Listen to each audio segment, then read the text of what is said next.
share the recording. We'll plan to share the recording, although it may be after the holidays until we get it all uploaded where it needs to be, but that's our intention, is to make the video available, and it would be linked from SAM.gov posting and also from our Interact ETSNext community. And that's another reminder to invite everybody to go to our GSA Interact ETSNext community page. And if you haven't already joined that community, please do join that community. That's a great way to get updates about ETSNext and make sure that you've got the latest info there. So again, that's the GSA Interact ETSNext community. As far as questions, we're generally going to hold questions, verbal questions, until the end, although please do feel free to use the chat function in Zoom to post questions, and our ETSNext project team will do our best to keep up with those questions. We will have one exception as we get into IT security. We've got one of our team members from our IT security office who will be taking questions live as we go to keep with his schedule. So that should be within this first hour. Any questions that we don't get to today, there is a process that is explained in the RFI, but we'll also touch on it here as to how to submit questions to get an answer after this session.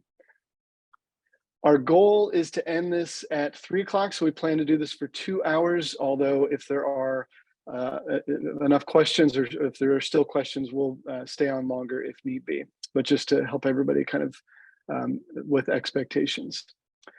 So next slide, please, Liz.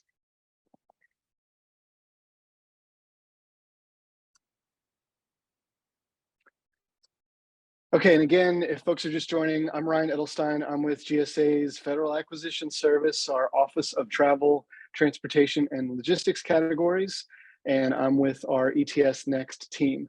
I'm going to be doing most of the talking today, but I will be joined by some of our other team members, and you'll also hear a little bit from Jackie Davis, who's our contracting officer, and Brian Turnow with our IT security group. So our agenda for today, we're going to essentially give a guided tour of the RFI and the contents. I know we dropped a lot of information, so we want to walk through those sections. And we'll also give a tour of the draft statement of objectives, what's contained in there, how to respond, how to submit questions. Then we'll cover our high-level timeline and some next steps coming up, other milestones that you want to be aware of. And then we will take time for live questions. And again, feel free to use the chat as we go through for questions that may come up. Although I'll have to say I may not see those, but our team will be monitoring that chat room. Okay, next slide, please. All right, for those who may be new to this space, so ETS stands for eGov Travel Service. And we're actually celebrating the 20th anniversary. ETS launched 20 years ago in 2002. So ETSNext will be the next generation of this successful program, which has really transformed government travel. With the first ETS contract back in 2002, and now with our current ETS2 contract, we brought travel and expense management from what was largely a paper-based system to now well over 70% of bookings are online. We have integrations to agency financial systems, so we've reduced the amount of time it takes for a traveler to get reimbursed from what used to be over a month to just 3 days. That's a big improvement if you're that traveler. We're also saving government and all of us taxpayers over $20 million a year. So our next vision, or our vision for this next generation of eGov travel services, is to take this next logical step in this evolution of this program and provide a single enterprise-wide centralized travel and expense solution that would be for use by all federal civilian agencies. We feel strongly the timing is right for this. Over the past 5 years or so, we've been working very closely with OMB, our GSA's own Office of Government-Wide Policy, all of our federal agency partners to really flesh out a set of standard business travel and expense business standards, data standards, to have common understanding of what those rules and procedures should look like. And we call that our FIBIF, So that's one of the acronyms that you'll hear from me today, the Federal Integrated Business Framework, FIBIF. So we're excited to now be in a position where we can bring this core set of common requirements to industry and get the best out of what commercial best practices, commercial innovation offers for the travel sector in the commercial space as well. So with this acquisition, we will be providing a managed travel and expense service based on commercially available cloud software. We're not building from scratch, configured to align to those new travel and expense business standards that so much work has gone into, plus agency unique needs, with a shared support model coordinated by GSA. Next slide, please. All right, so a little bit of how did we get here? So after the ETS2 award, again, our current ETS2 contract back in 2012, we started work not too long after that in 2015, 2016, looking at what lessons were learned, how might we improve the user experience. And so we began to gather feedback from our agency customers. We did a lot of user experience sessions, and we really started to develop the business case for a centralized single enterprise system. Into 2017, 2020, that's where the work really happened around how do we partner with our government agencies to have a common set of how we interpret and understand the federal travel regulations. So we're not going to industry with 59, 60 different variations on that, but we can really come to agreement on those core travel and expense procedures and data standards. And we got buy-in not just from our key agency partners, but also from OMB. So that set of standards is a real foundation that we will be building this ETSNext service on. 2021, so a lot of work was started with a lot of people on this call and in the industry to understand what the marketplace trends were looking like from industry's perspective. We went out with our first RFI, coincidentally, a year to the date of last Friday when this RFI went out, to start to have that conversation with industry and get feedback on where those trends were going to meet with what our user needs were evolving to be. So we also refined our business case internally, and we started to develop our acquisition strategy to support that. 2022, so this past year, we've been focused on one of the areas that we know is going to be a sort of long pole in the tent, which will be around the financial systems integrations. So much work has been done in that area, and so we wanted to get a head start on if we are going to centralize the travel and expense solution, how will that change for agency financial system integrations? So we've been working with a partner there to start to develop those standards, knowing that there are primarily 3 main financial systems used across government. So what would that model look like? We also received our designation as an existing shared service provider. So that really helps make our case that this is the right timing, this is the right governance model and structure and approach to do this in a government-wide smart way that benefits travelers and saves government and taxpayers money. So here we are at the end there, our RFI number 2. Next slide, please. So today, again, what we're going to try to do is take a guided tour of that RFI and that SOO, the draft SOO rather, and we'll highlight a few sections as we go through, hopefully try to anticipate some questions. We certainly aren't going to be able to cover everything, and the RFI and the draft SOO really are the authoritative source for this, but we wanted to, as much as possible, touch on some of the key areas. So section 1 of that RFI, the background. This is really about the current state of ETS2. So we today have 124 agencies using this contract with 59 task orders. So we see a fair amount of duplication, redundant efforts because of that decentralization. We have a lot of good ideas across government that aren't always implemented in an enterprise way. And so that's one of the things that we're looking to address with this centralized approach. We hear loud and clear from our current agency partners around a priority of improving the user experience. So we are committed to that with ETSNext. We really want to focus on helping travelers focus on carrying out the agency mission that they have, whichever department they're in, For the most part, their job isn't to travel. The travel helps them carry out that mission. So we want to make sure that it's an environment where they don't have to be travel policy experts. And we believe, and we've heard from industry loud and clear, that a better user experience can really help them with that focus. So next slide, please. So I'm going to hand this over to Mike Salter, who has been a lead voice on corralling our agency partners on these government-wide travel and expense business standards. Good afternoon, everyone. Can you hear me? Yes. Okay. So just a little brief set of information on the travel and expense business standards. So as Ryan mentioned, the travel and expense business standards baseline was approved by the Office of Management and Budget in November of 2020. And the goal for that was to develop the baseline to support the ETSNext procurement strategy.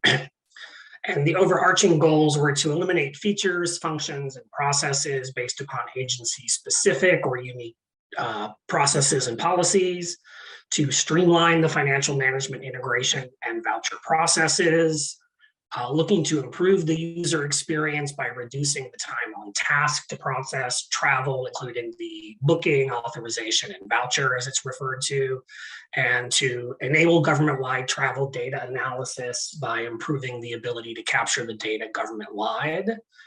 The business standards were recently revised by the Office of Government-Wide Policy, Tom Miller and his team, and there is a link here to that version on regulation.gov, so we do recommend that you use that version when responding to the RFI. Back to you, Ryan. Okay, thanks, Mike. You're welcome. All right, so section 1, purpose. Why are we doing this RFI? We really do need and want input from industry. So even though government has some unique requirements with travel and expense, more on the expense side, we want to leverage as much as possible from commercial best practices, commercial innovation. So we need feedback on how we're describing our objectives and outcomes, how we plan to buy these services, how we plan to price these services, what we're including in scope, what we're not including in scope. So really, this is another opportunity to share that input with us. We have some questions. We want to hear your questions. So please do take advantage of this opportunity for feedback. We need your partnership. Next slide, please. So also in our first section is the ETSNext vision, and hopefully the vision for our end state is becoming clear. But one thing that we want to highlight here that's part of this vision is this, there's a phrase in here about a predictable, seamless transition. So for all of our agency partners, travel is a critical part of how they carry out their missions, and we really have no room for any interruption in their ability to travel effectively, efficiently. So part of what we're looking for is not just, we use the house analogy. We're looking to build and renovate this house. We need to make sure that we can get everybody moved into that house safely and securely. So we're looking for feedback as well about how do we best manage that transition in a way that agencies can plan for and have the tools that they need for that transition. So should we onboard agencies one-on-one, one by one? Should we group them? How do we group them? What's the best way to get everybody transitioned over smoothly? Next slide, please. Here I'm going to hand off to Tom Rusink, another member of our ETSNext project team, to talk a little bit about another part of section 1, which is a summary of our market research findings. Good afternoon. Can everybody hear me okay? Yep. Okay, perfect. There's a lot here. The market research has been going on for a few years. In looking at it, we appreciate a lot of the workshops and the feedback we've been getting, both in the first RFI as well as conversations. Within the market research finding, a couple things I'll just highlight. Ryan talked about kind of this single enterprise-wide centralized service. We see that as an industry best practice. When we talk about the solution architecture, for example, there we're hearing a lot about microservices and the ability to be able to leverage APIs and other integrations more than that capability exists more in platforms than it did obviously in ETS too when that came about. From a data standpoint and quality assurance, there's a lot more that's happening both in the mid-office area, as well as a lot of the capabilities have improved around cleansing data. Authorization and approval process, we now see the ability to do more things like policy checks and things that'll help us as we look to work with agencies on their approval workflow, being able to have tools and within platforms that will do policy checks around, did I take a Fedrooms hotel and did I fly within X amount of dollars of the lowest fare available, those types of things. Duty of care is another area where, again, we've seen a real increase in the capabilities with COVID. We know that there's a lot more pre-trip messaging happening now to travelers, pre-travel messaging. And so, that we want to be able to incorporate in the next generation of ETS, as well as being able to have our agency stakeholders be able to figure out where their travelers are visually and be able to send burst messages at a moment's notice. There's cost avoidance opportunities. One of the key ones that I'm passionate about is reshopping, being able to make sure that after we book a fare that we're continually looking for lower fares like to like on the same plane or same hotel room. If it's a Fedrooms, can we switch that to a Fedrooms rate so that the traveler gets all their benefits of the Fedroom program, such as no resort fees, other different types of advantages. And supplier content. Obviously, we know that supplier content is definitely changing, advancing, as far as we see a lot of activity in the airline. So we want to make sure that we're best positioned to be flexible, to be able to make sure that the government traveler has access to full content. So those are just some of the examples. Within the actual RFI itself, you can read much more about the market research findings and where our thoughts are around that. But that just is kind of a quick overview. Back to you, Ryan. Okay, thanks, Tom. And I think I'm going to hand it over to Mike Salter to talk a little bit about how we're seeing our role with GSA evolve and how we're going to really need help with this managed service approach. Thank you, Ryan. So as you can see on the screen here, and I believe the same diagram is available in the request for information, obviously the ETS PMO will have to restructure to support this centralized enterprise-wide single shared service.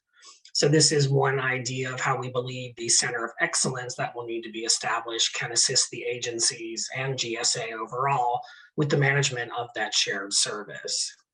Looking at the customer agency responsibilities, their roles and responsibilities will also change, but they will still have some things that they need to manage on their own, including obviously the transition from ETS2 to ETSNext, their TMC task orders, and security, the customer responsible controls, which I know we'll be speaking about a little bit more in a few minutes.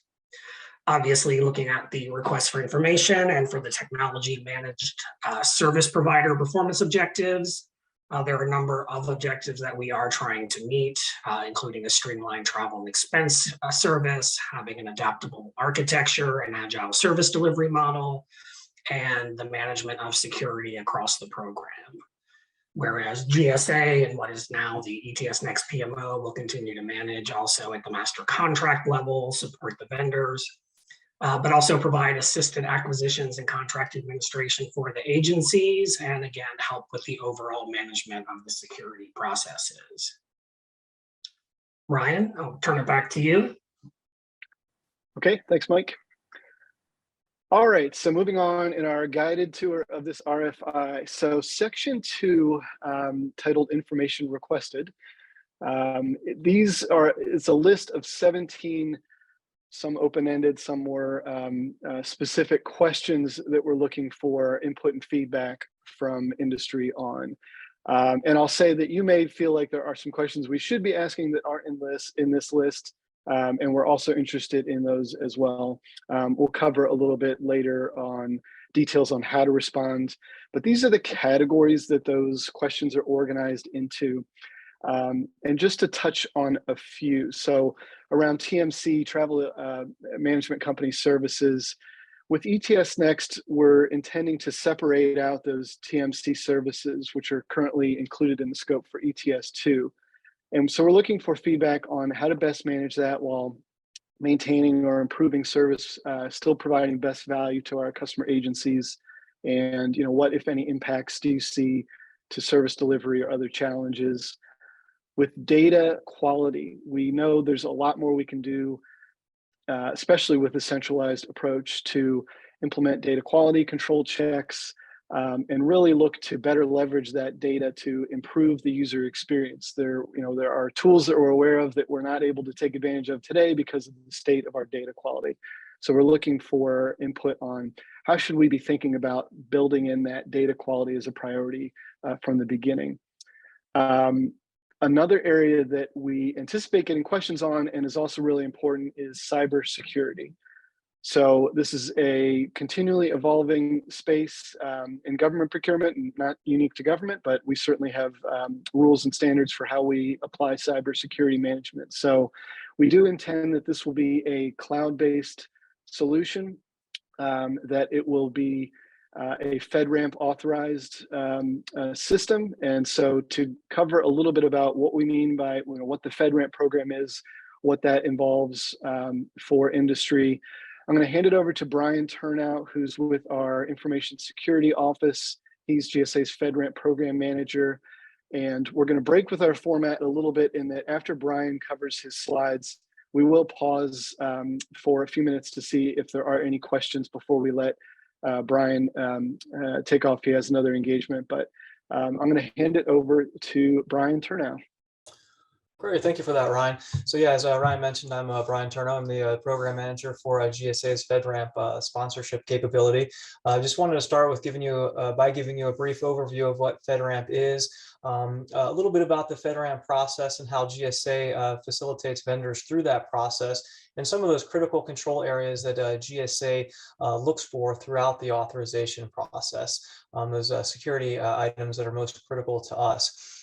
So at a high level, FedRAMP is a risk management and authorization framework, really a government-wide program that promotes the adoption of secure cloud services.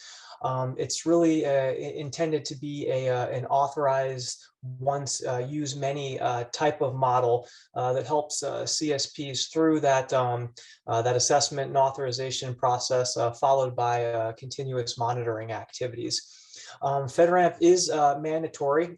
It's required by FSMA law for all executive agencies that are procuring services on cloud deployment models for the low, moderate, and high risk impact levels. As Ryan mentioned earlier, the ETS2 system, I believe he mentioned it earlier, it does currently have a FSMA authority to operate within GSA at the moderate level, and it is expected that the data type for the new system will remain at that moderate level, thus requiring a FedRAMP moderate authorization. And I believe as part of the contract language, the vendors will be required to achieve FedRAMP authorization within 12 months of award. So FedRAMP is a shared security model, kind of as I mentioned earlier, where cloud service providers typically are responsible for documenting the majority of their platform security controls. So it's typically around 80 or 90%. And then on top of that, certain control responsibilities are passed off to the customer agencies to implement themselves.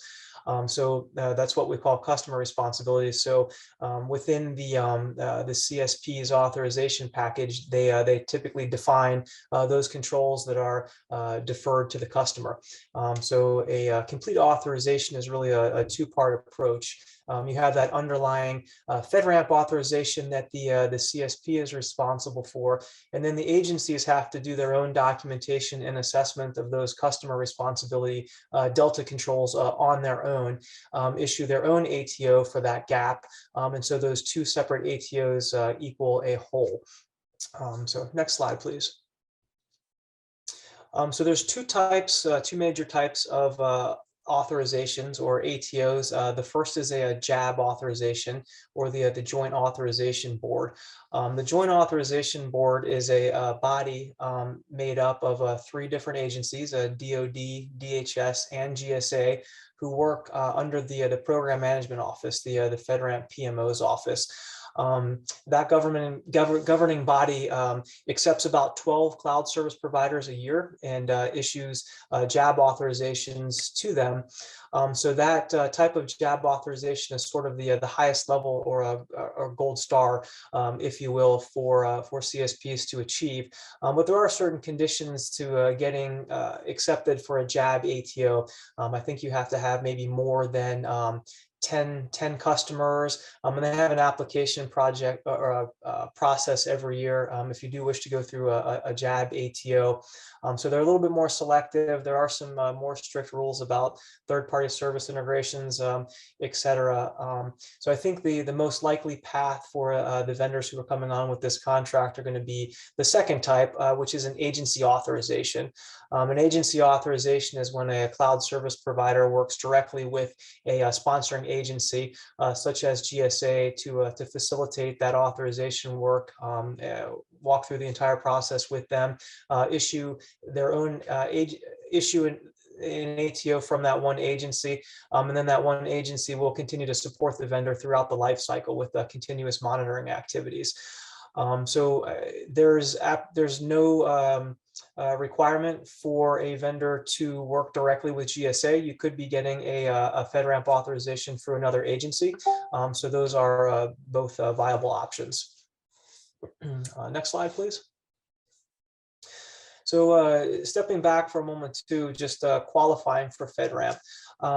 In order to be considered a cloud service and applicable for FedRAMP, NIST has a definition of cloud computing defined in the NIST 800-145 document. It basically breaks those capabilities up into 5 key areas: on-demand self-service, broad network access, resource pooling, rapid elasticity, and measured service. The 800-145 does have further descriptions of what all of those entail in that document, which must be met to be considered a cloud service. Additionally, your product service offering has to be classified as either infrastructure as a service, platform as a service, or software as a service to be eligible for FedRAMP as well. So those are 2 components there. And I do just want to caveat as well that your system does not have to be built on top of an existing FedRAMP authorized infrastructure service such as GCP, Azure, or Amazon in order to be considered for FedRAMP. We do have certain vendors that we support that are in on-premises or vendor-owned and operated data centers that still do meet the qualification of cloud computing and thus are FedRAMP authorized. Next slide, please. So the FedRAMP authorization process is based on the NIST risk management framework. Typically, the process is consolidated into about 5 major phases: a prepare, document, assess, authorize, and monitor phase. So us as being an agency sponsor, we work hand in hand with our sponsored CSPs. Kind of a waterfall process to really walk them through each phase and have approval checks along the way. So mostly in that prepare phase, we'll do an initial readiness assessment where we review critical control capabilities of the vendor and also get their system categorization complete. So we understand the data types and we can group you into either a low, moderate, or high bucket. The next phase is the documentation phase, where we focus on really documenting the system security plan, all the associated artifacts with that. And again, we take a phased approach where we look at your architecture, your critical control capabilities, and get approval with our Chief Information Security Officer before we proceed to the rest of the system security plan, which we will review every control implementation statement, provide feedback, have some back and forth iterations with documentation update, and give you approval before you move on to the assessment. Again, we really try to be hands-on throughout the entire process so that we understand your capabilities and that there's no surprises towards the end when we're going through assessment or authorization that requires the vendors to go back and implement some new security tooling or make control changes or update their documentation and retest. So it's very important to follow our process throughout those approval checkpoints. The third phase after all the documentation is complete is an assessment phase where the CSP does need to go out and hire an independent third-party assessment organization called a 3PAO who will conduct a security assessment of your environment based on the controls that are documented in the system security plan. Once that vendors complete their assessment work, they bundle up the package into a security assessment report, deliver it to GSA. We will go through and review it, make sure there's no critical gaps or control deficiencies. And if our CISO and our authorizing official are comfortable with the level of residual risk, they will issue an authority to operate. Once that occurs, the complete package is then submitted to the FedRAMP PMO, who will do a secondary review of those critical capabilities. And once everything's acceptable to them, they will list the product as FedRAMP authorized on the FedRAMP marketplace. And once that's done, we enter the monitoring phase. The continuous monitoring phase, where there are a series of required monthly and annual deliverables. Mostly the monthly deliverables are vulnerability scan reports for operating systems, databases, web applications, containers, and as well as updating a plan of action milestones just to make sure that the vendors are participating in good vulnerability management practices. Continuous monitoring from an annual perspective typically involves doing some type of a reassessment on the environment. There's about 100 NIST controls that get reassessed on an annual basis, and then about 1/3 of the residual controls get tested every 3 years. So during a 3-year cycle, those remaining non-core controls will get reassessed every 3 years. Vulnerability scans and penetration testing are also required for that annual review as well. So there is a lot of ongoing management associated with continuous monitoring. Next. This is just a little bit more detailed version of the risk RMF process that I described above. As what I'm really trying to represent from this slide here is just the process that GSA follows. Some of those critical control activities, like I mentioned, the readiness assessment, architecture review, SSP review and approval. This really just details those critical artifacts as well as those approval checkpoints along the way, just to make sure that we're capturing all those critical capabilities up front and avoiding rework. So I think we can go ahead to the next slide. What makes up the FedRAMP moderate baseline is 325 controls from the NIST 853 baseline, and it's broken out into or composed of 17 critical control areas that are listed below. I did just want to caveat that this is a current requirement. By the time this contract goes out, the FedRAMP PMO is going to have issued new guidance based on 853 revision 5. So I don't know what those controls look like at this point. I think they are definitely adding some additional controls for privacy and supply chain risk controls, as well as some minor tweaks to the other baseline. So this 325 is just, again, based on Rev 4, but it is subject to change. The PMO, I believe, is looking to release that new guidance sometime in January of 23. Next. So talking about just a little bit more detailed about those critical control areas that I mentioned above. These are sort of the showstoppers and critical areas that both GSA and the FedRAMP PMO look for. And these absolutely need to be implemented in any vendor environment. So just at high level, we are requiring multi-factor authentication throughout all areas of the stack. And that's from administrative backend access on the CSP side to customer users, MFA across the board, no exceptions. Secure administrative access too is extremely important to GSA. Need to make sure that we have a secure perimeter with some type of filtering or least privilege to have access to your boundary. Dedicated administrative accounts, no direct access from administrative laptops. You need to go through some type of a bastion host or management console that reprompts for multi-factor authentication to manage your boundary. Encryption of all sensitive data at rest and transit is a must. The system must be free of any end-of-life software. All software has to be actively managed and patched by the provider. CSPs must have a mature vulnerability detection and management process with up-to-date virus definitions or vulnerability definitions, fully authenticated scans, the ability to report in some type of industry standard format like CVSS. We also do look at any integrations as well. And these integrations would be defined as external integrations that are providing services to your core product offering, like vulnerability management or logging and monitoring, email relay, things like that. Any external integrations must also be FedRAMP authorized or approved by GSA on a case-by-case basis from a risk perspective.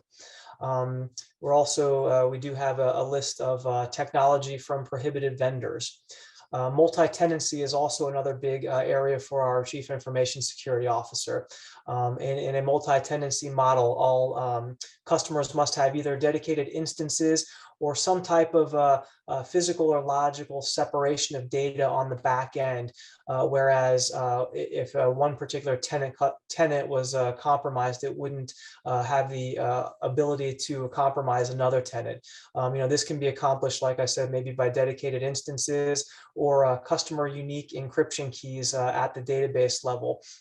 And then the last area that we really tend to focus on is federal compliance. There's always new binding operational directives and executive orders that are released related to, again, critical technology capabilities, or if there's vulnerabilities detected in some mainstream middleware products. These kind of out of band rules are issued. Next, I think that might have been the last slide. Yes, I think that was it. Well, real quick, Brian, and then we'll open it up if folks have questions. But one thing that we've included in our draft evaluation approach that vendors can see in the documentation is that in the first evaluation phase, we're looking for successful vendors to be able to complete a FedRAMP readiness assessment. So I was wondering if you could talk a little bit about what that RAR, another acronym, what that is, Brian.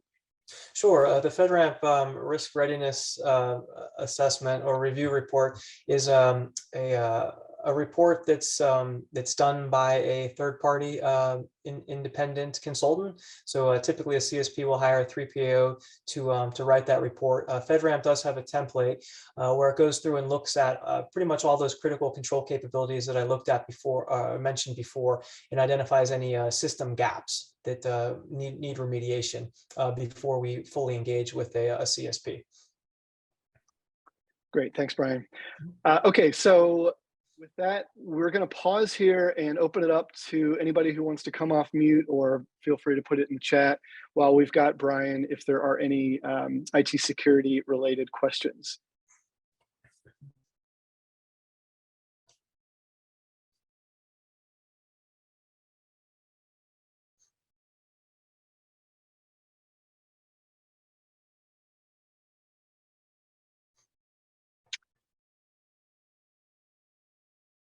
All right.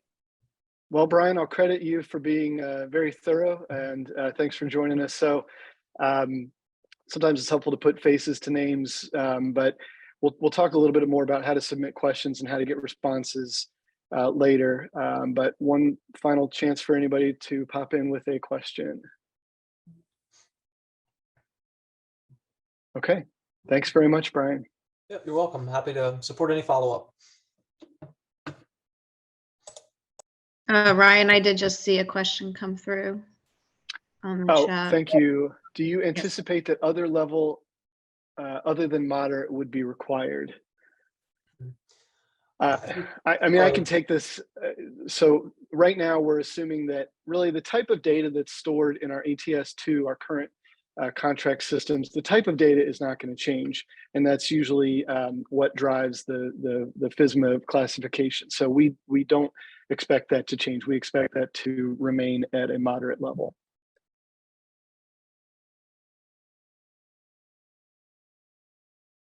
Okay. All right, thanks for the question.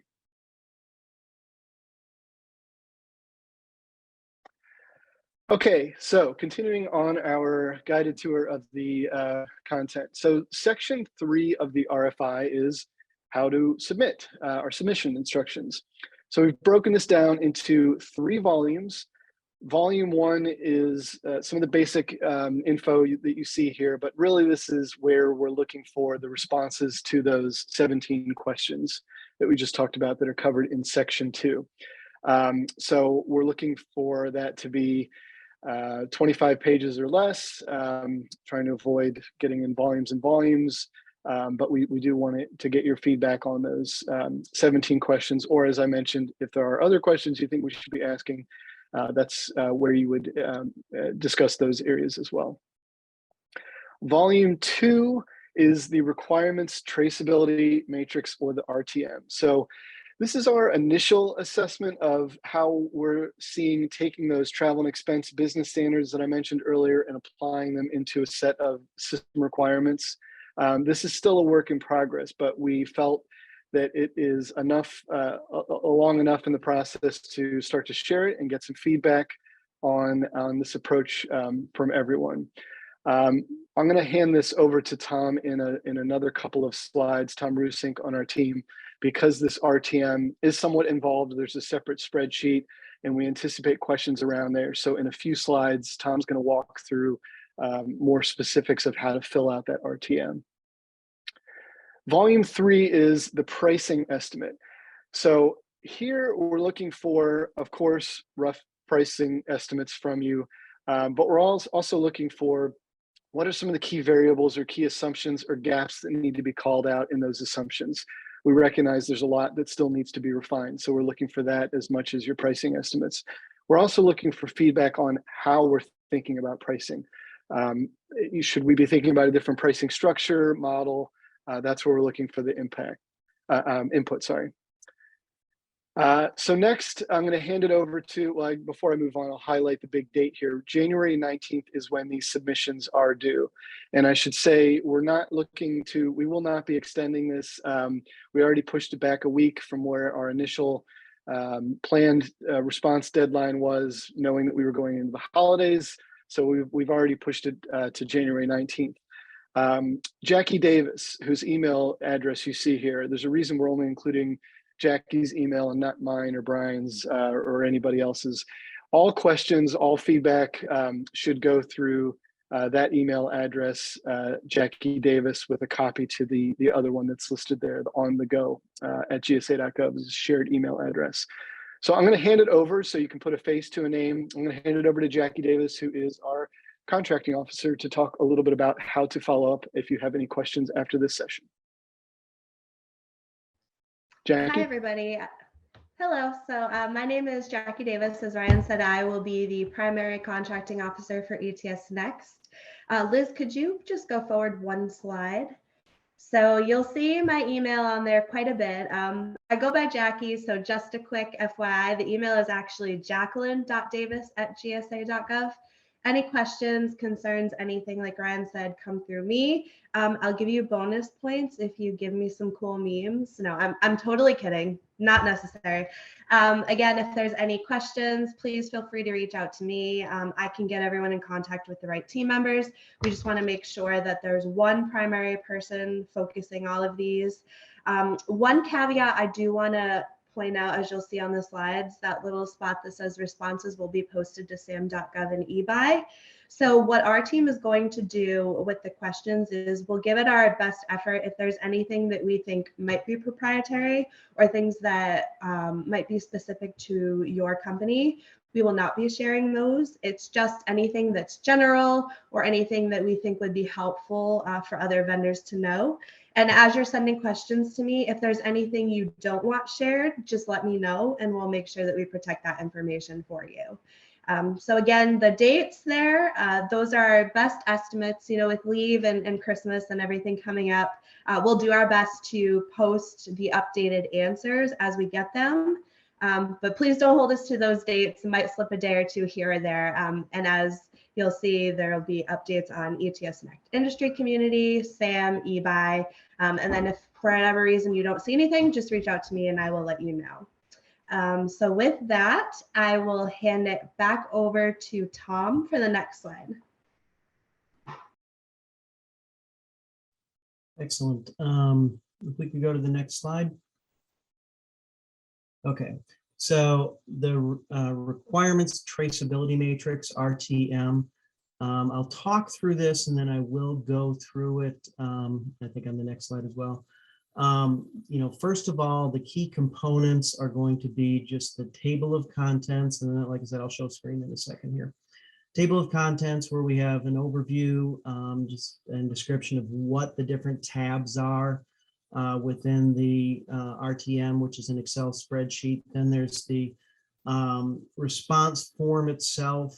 And so that is what is being required that we're asking for vendor input on, and I'll show that as well in just a little bit. We do have a couple reference tabs where we talk about the personas that exist within the ETS system currently, as well as going forward. Travel arranger and traveler and different roles there, and then the data elements and that are part of the whole T&E business standards. What data elements affect which capabilities, which different pieces of this. And then within the requirements, they're broken down into a couple different sections. Just as a high level, you can always think of what we did in the T&E business standards much more as transactional. And so what has to happen on each transaction, so to speak, what different types of inputs, what different types of outputs need to be displayed. That is more from the transactional, and then you'll see a separate area. And again, I'll show my screen that'll help make it clearer. That talks more about what we call strategic or modernization type needs or agency specific type needs that don't fall necessarily into an individual transaction, but maybe overall for the system, it needs to be able to accommodate these types of things. So I'm going to share my screen now, and hopefully that will, and Liz, I think I need you to stop sharing. It says I cannot start screen share. There we go. So let me go ahead and share screen. Okay, and can everybody see my screen okay? We can see Tom. Perfect. Yeah. So within this RTM, there's different tabs. There's I'll start with the table of contents. This is not something, the only tab we're going to ask you to review and input on is the RFI response form tab. But I'll just walk through this since we have we are doing okay on time. Table of contents just describes what each tab in the workbook is. Personas again are different roles. That's kind of the different roles within the ETSNext system, whether it's an auditor, a traveler, a reviewer, preparer, so forth. Data cross-reference. So you'll see that like for profile for each service activity, for each T&E business standard activities, these are the data elements that they anticipate being part of that specific activity. And so we kind of have it there. So when we talk about a grouping of activities like this grouping of activities to gather and display standard information to enter into a traveler's profile, there's different input, process, output steps, which I'll show you here on the profile page. So capability number one is an input statement that says it's there to capture the personnel name, title, and organization. And 2, 3, and 4 deal with kind of an input, process, and output around the personnel roles. And then the payment and billing information is 5, 6, 7. But all of them coordinate within really this overall grouping of gathering information to put into the standard information to put into the traveler's profile. And so one way that I always think about kind of decoding the T&E business standards is you'll see the naming convention grouping of activities. There's 1, 2, 3, 4, 5, 6, 7. That's these 7 tasks here, or these 7 capabilities. Then it goes to 11 and 12. So that becomes a whole separate grouping of, in this case, process and outputs, and gathering things that would not necessarily be normally associated with an HR profile. So then it goes to 21. So the naming convention kind of describes a grouping where you see breaks in that naming convention. And then we tried to provide within each tab as a cross-reference what that grouping is really describing. Now, again, some of this will definitely change. We gave our first shot at this, to be able to kind of group and describe. And so what we're looking for feedback on as you go through this, also there's tabs for unique needs, modernization, and architecture. So those are the 3 tabs that, if I look at the unique needs, those are things that we heard from our agencies. So, not every agency has to have, information from the JTR to affect per diem calculations, but it will affect a few agencies. So we have to make sure that we put that in, that the platform needs to be able to support both federal travel regulations and joint travel regulation per diem calculations around that. So that unique needs are things that would be more specific. Air marshals is the next one. That would be things that would be specific to a few agencies or a single agency. And so those are things that the system or the platform still needs to do, but it's we separated them out to unique needs. Then there's overall modernization. So like the first one here is, it doesn't affect the individual transaction, the T&E business standards, but overall for the next version of the platform, we want to be able to utilize policy audit technology so that we can work with our agencies to reduce the number of levels that our current transactions go through in order to get approved. We want to reduce that time, create a better user experience, so forth. So this is an example of a modernization initiative that won't necessarily be more the transaction process map type, but it's we have a bunch of these that are really focusing on modernizing the system, health and risk messages, for example, as well. And then there's architecture, architecture. So that, just like we were talking about in the security time that we had, we want to make sure that the system is 508 and ADA compliant. We want to make sure there's backwards compatibility. So these 3 tabs kind of speak to more general that are not transactional. And then the T&E business standards start with the profile requirements, reservation requirements, so forth. Those all directly relate to something in the T&E business standards, input, process, outputs. And you can see the authoritative reference. So a lot of times they're, here's the FTR specific reference that talks about this row of data. So now, getting back to what do you as a vendor, what are we asking you to fill out?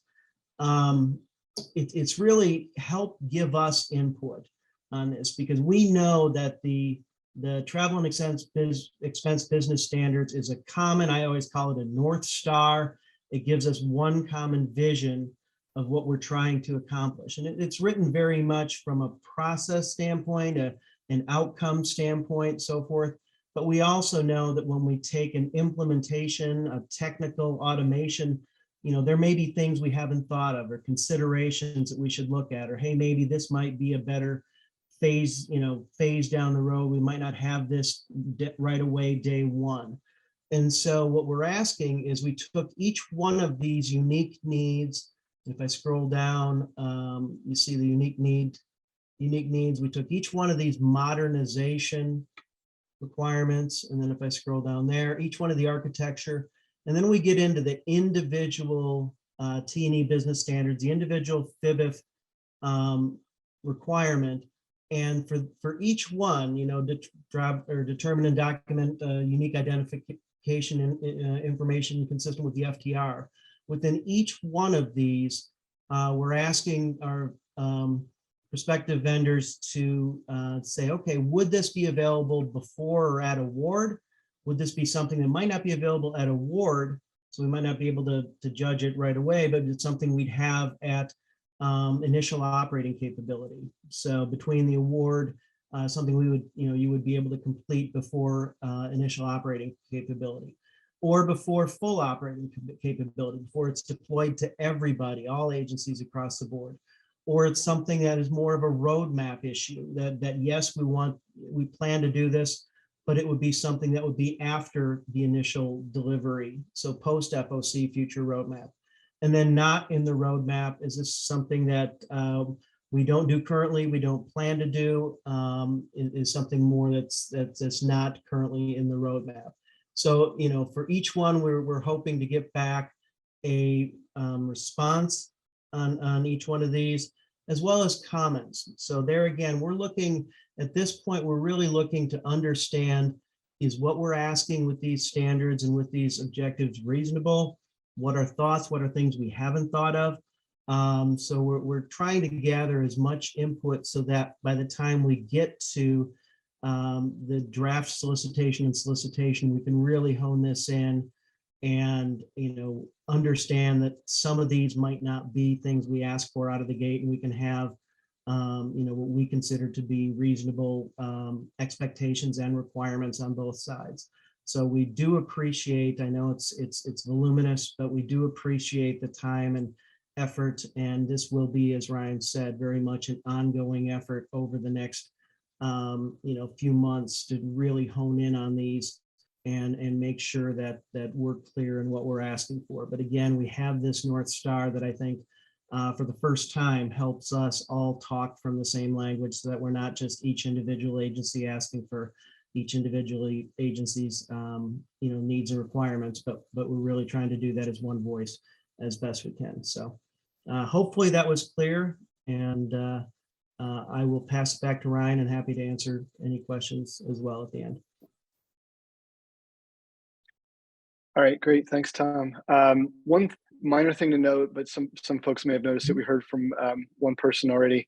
There was an earlier version of this RTM, this spreadsheet that was uploaded that had an incorrect choice on that drop down on column D there. So that's since been corrected.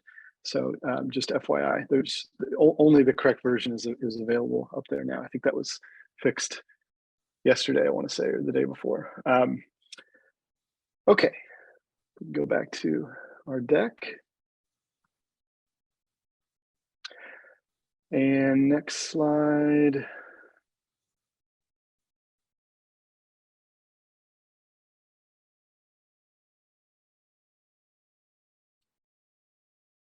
Might need to go ahead a couple slides. Yeah, there we go, Liz. Thank you. Okay, so that was the RFI, and so now we're going to pivot over to the draft statement of objectives, which was attached to the RFI. And these are the sections of the draft statement of objectives. And I forgot, I had a question why we didn't have a section A. Allison, is there? I figured somebody was going to ask this and I was going to get the answer, but I forgot. Is there a reason we don't start with section A?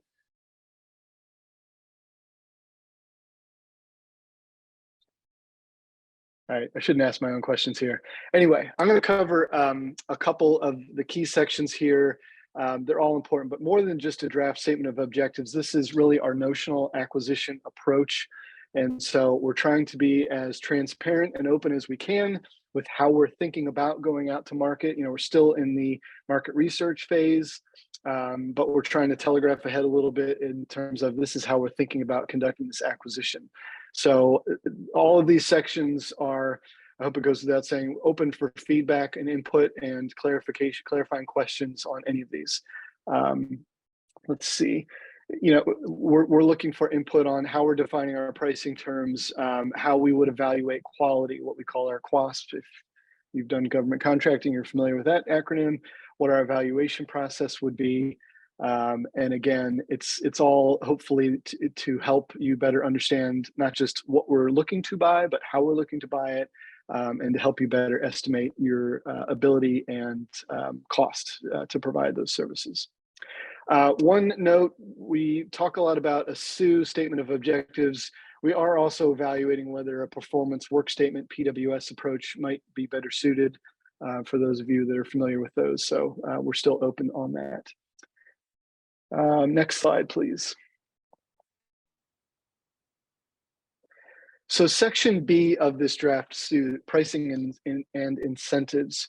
So I just wanted to highlight this briefly, and how we're looking about breaking down the service into these three major components. You saw on the earlier spreadsheet that Tom was covering for the RTM, we had IOC and FOC called out. So initial operating capability, full operating capability, these are how we're thinking about major phases of this ETSNext deployment approach. So initial operating capability would be fully functional capability, but for a limited set of our agency customers. So you see there that we're looking to fully support the travel and expense business standards, to have our API interface, our API gateway up and running, to have that FedRAMP ATO, not in progress, but authorized ATO, and to have that first phase of agencies. Right now, we're thinking that would be up to around 6 agencies deployed and able to actually complete transactions in a live environment. So that's that initial operating capability, and looking at pricing that as a firm fixed price approach. Then the full operating capability is really all of the rest of those agencies. So we mentioned we've got 124 agencies right now. Some of those are grouped into shared service components serviced by shared service providers. But after that initial operating capability, we have to be ready to deploy, presumably in phases up until 2027 when ETS2, the current contract, expires. So that full operating capability is the phase deployment for the remainder of those agencies. And then the third bucket here is that ongoing travel and expense managed service that we're looking for support for. So technology is going to be at the heart of this service, but we know it's more than just the technology.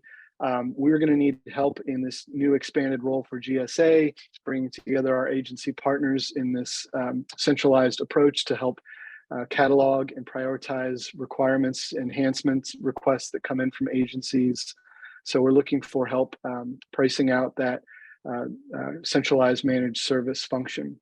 So typical traditional O&M capabilities for the system, but also for that API gateway, a help desk functionality, and we expect, we will get changes to our travel policy, federal travel regulations. So we need to be able to include some expected scope to handle those policy changes that come down the pike, and also the ability to handle optional service enhancement sprints. So where the first chunk of those A through D would be part of that firm fixed price, we expect and want to have the capability to price out, we're thinking fixed units, fixed sprints of optional service enhancement requests as those come in.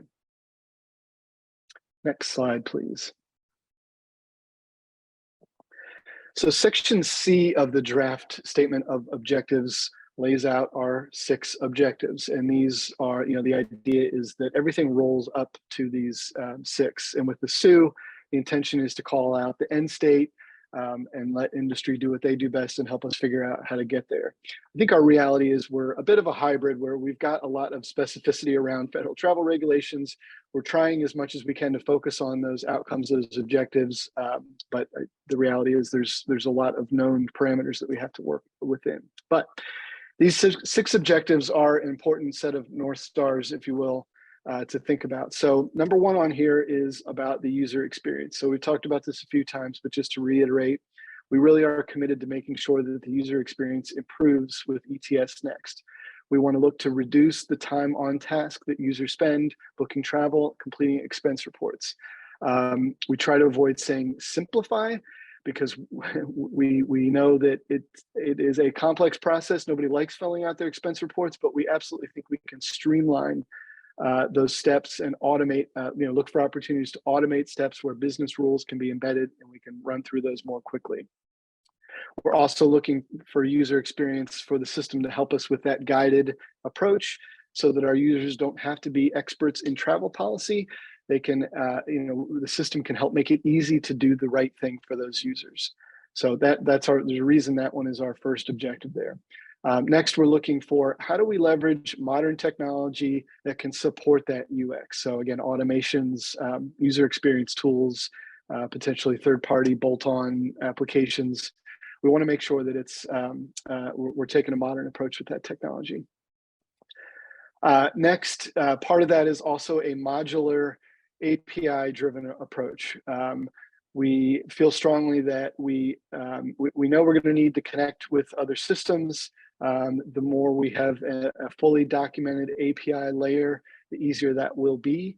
And we also are committed to taking an agile iterative approach to, as enhancement requests come in, we need to have a partner who is comfortable and experienced working in that model.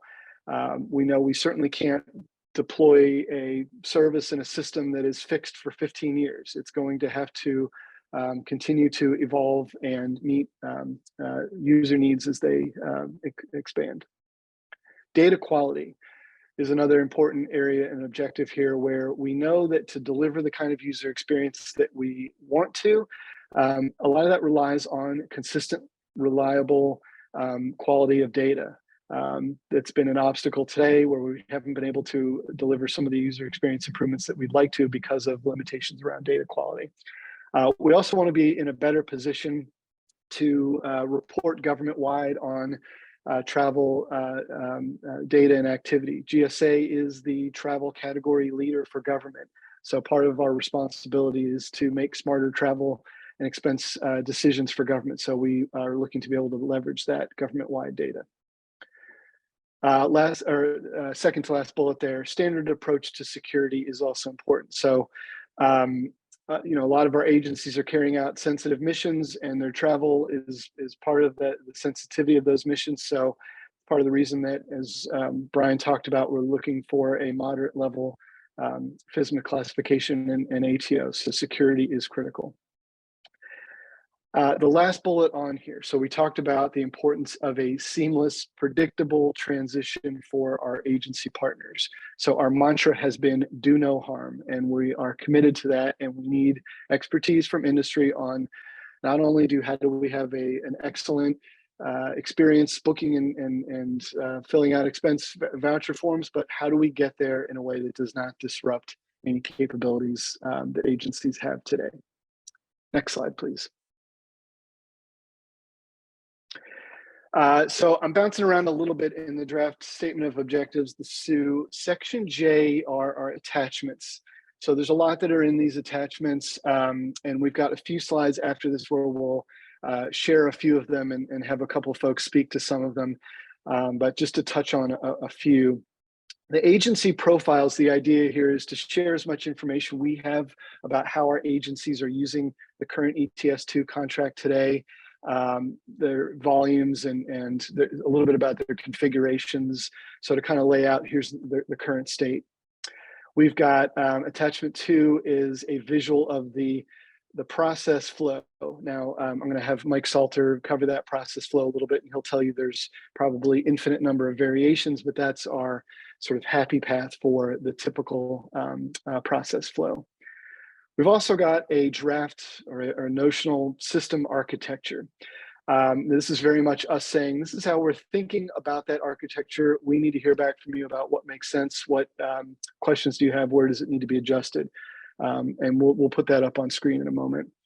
The RTM, requirements traceability matrix, Tom covered that, and roles and responsibilities for how TMCs, those travel agents, work with the travel and expense system provider. So looking for feedback on how we characterize those roles and responsibilities and what, if anything, may need to change there. Last attachment in government, we love our acronyms. Hopefully we caught every acronym and defined and explained it there. But that's where you can go as kind of your cheat sheet to what do we mean by FBIF or GTR or whatever the acronyms are. Next slide, please. Okay, here's our travel and expense process flow, and I'm going to hand it over to Mike Salter.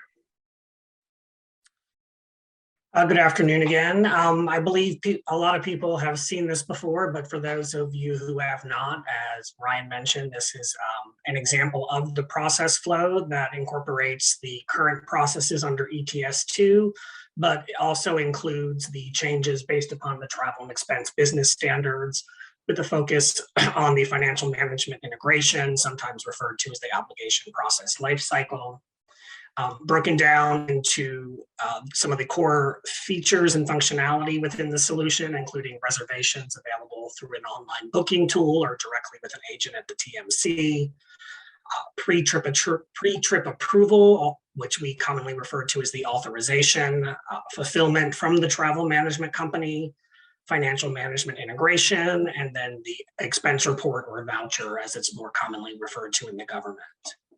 Starting in the second row where the traveler signs into the portal, it goes up to making the reservation itself. And again, the traveler can book either via the online booking tool or call the TMC for support if necessary. A couple of things happen after that process is completed. One, the passenger name record in the global distribution system is updated, whether the data is sent from the OBT or created directly in the global distribution system by the travel management company. But that information also populates the travel authorization. The traveler uses that to complete their travel authorization, which is submitted for approval. At that time of submission, a request is sent to the financial management system for what is referred to as a funds check, to check the availability of funding for a specific line of accounting. The assumption here is, since this is the perfect trip, that positive acknowledgement, also referred to as a POSAC, is received back from the financial management system while going through the process of the approval and or routing chain. The supervisor will receive that notice of pending travel request, and we're going to assume that they're going to approve this trip and grant authorization to travel. So the traveler is notified of the completed travel authorization that is documented in the passenger name record interface, as well as to the financial management system for the obligation of funds. So a couple of things occur upon that final approval. The OK to ticket is sent to the global distribution system, sometimes also referred to as the TAL date or ticket at will or ticket awaiting will call, depending on which term you prefer, which just allows for the ticket to be issued within the appropriate ticketing time frame as defined by the agency. And then the obligation, which creates the purchase order within the financial management solution, is created. And again, the acknowledgement is sent back to the travel and expense solution. So the traveler has a complete and approved authorization. And at that point, the traveler receives their final itinerary and confirmed and approved documentation. Prior to the trip occurring, it goes through the quality assurance and quality control processes at the TMC. That information is updated and the ticket is issued to the traveler. Down on this bottom row, I know a little bit's cut off, but the travel authorization information is populated into the expense report or voucher, as well as credit card data flows into the voucher system. The traveler would upload any receipts for their actual expenses. We are looking at also the ability to use mobile and optical character recognition for the creation of expense items from receipts. The traveler completes their voucher and submits it for approval. Similarly, as to on the authorization, a funds check is done to ensure those funds are still available. Positive acknowledgement is received back. The supervisor receives notice that the trip is waiting for them to approve within the solution. The voucher is approved, and that completed travel voucher is submitted to the agency financial system for payment. and that payment is created, or the invoice itself, and the acknowledgement that that process has been completed.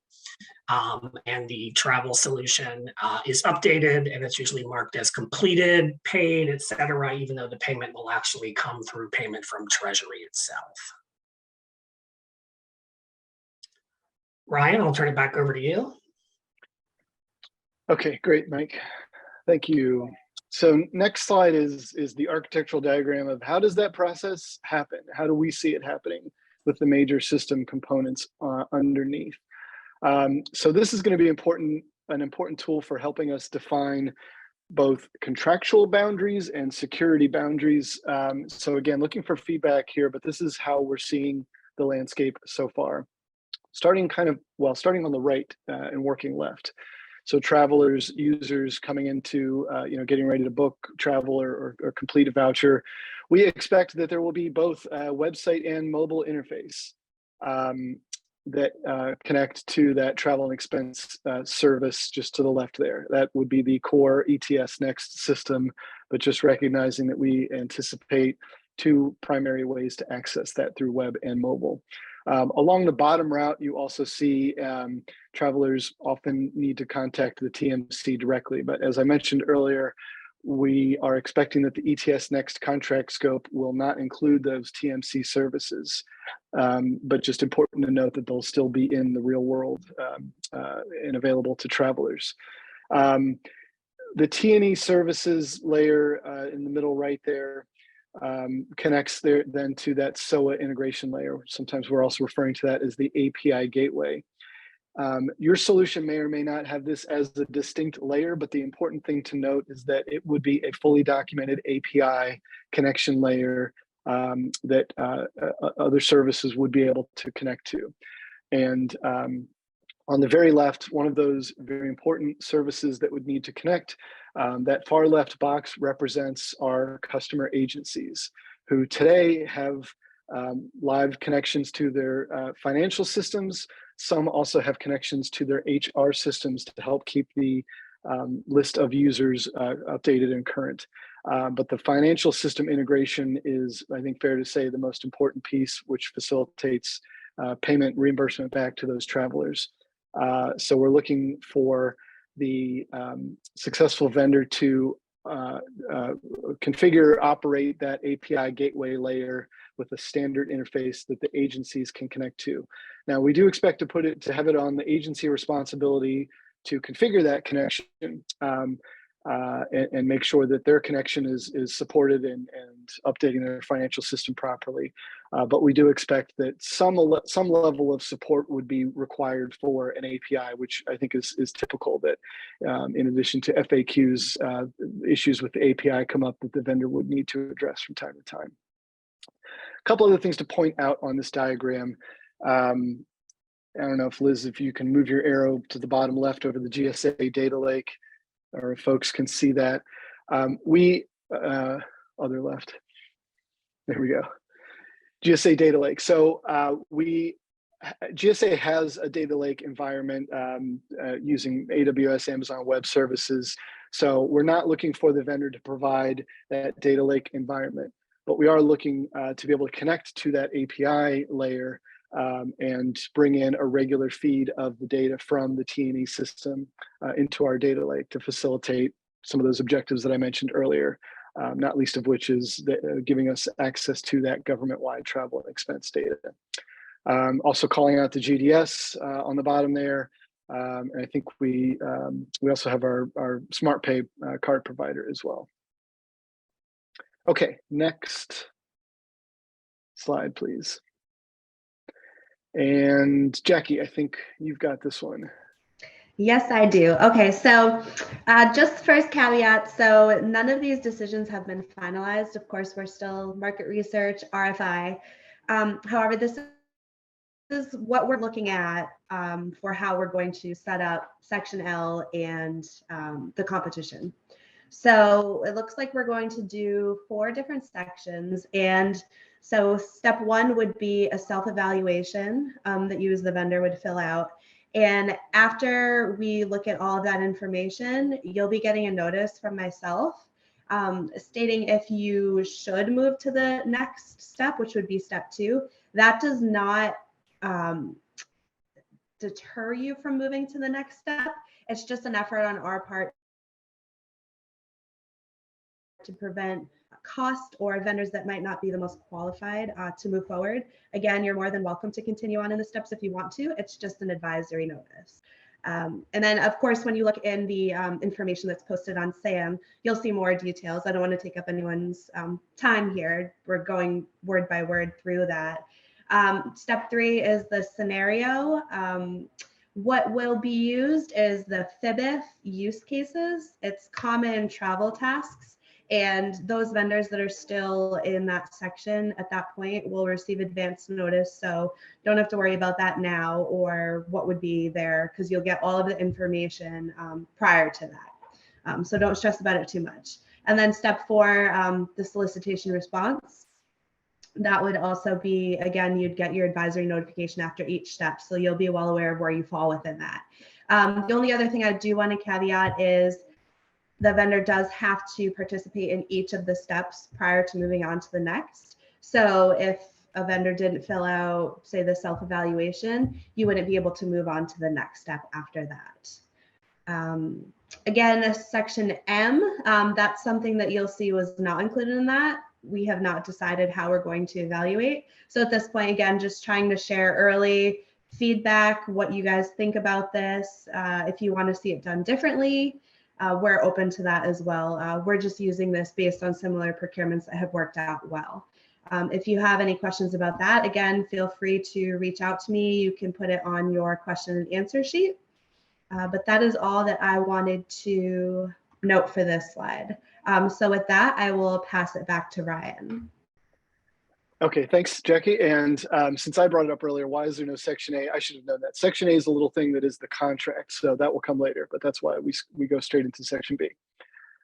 Okay, dates, and we are getting close to the end here. So again, we'll open it up if there are any questions.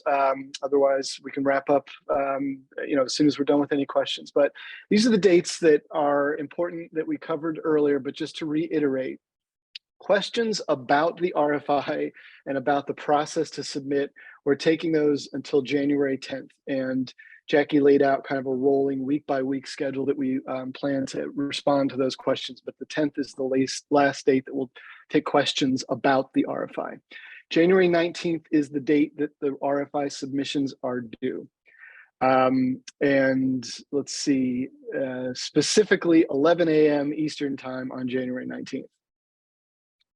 That should be in that's in the RFI, but just to say it out loud.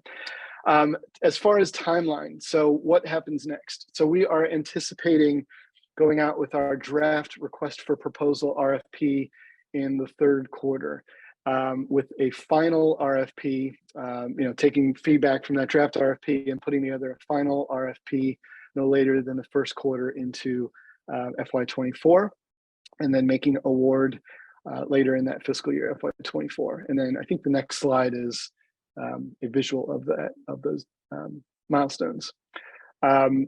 Worth noting, we called out these milestones, but a couple things worth pointing out here as a reminder.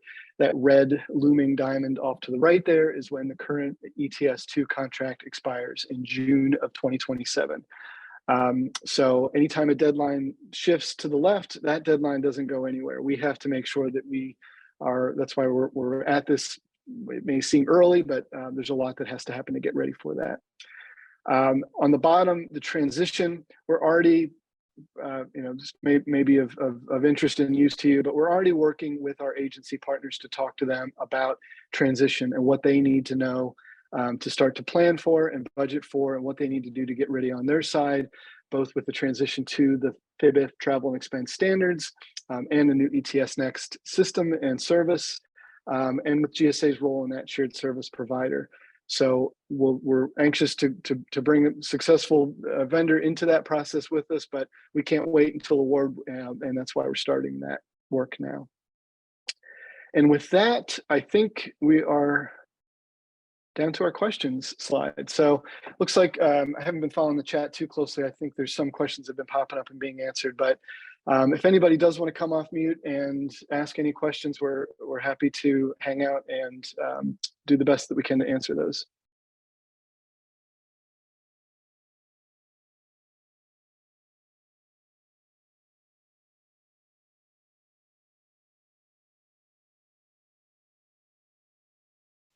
And All right, while well, everyone's thinking of questions, I did hear back from a few folks who were requesting one-on-ones. So just a reminder, if you still have questions that you don't want to share in this forum, that's completely fine. Just reach back out to me and request that one-on-one, and we'll go ahead and set those up for you guys. Yeah, thanks, Jackie.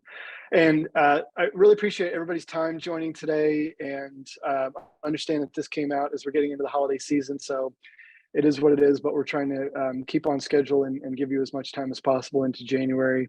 Folks are free to drop off if you've got what you need for now. Otherwise, we'll hang out for a few minutes longer to see if there are any questions.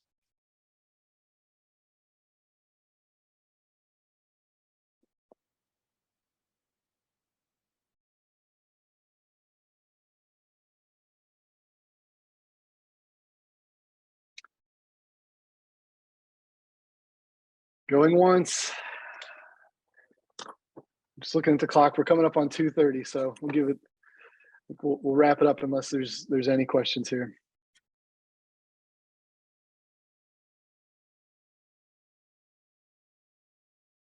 All right. Thanks to the GSA team, and really thanks to everybody from the industry side who joined us today. And if there's any of our agency customers that called in, appreciate your input and participation as well. Thanks, everybody. Thank you. Thank you, Ryan.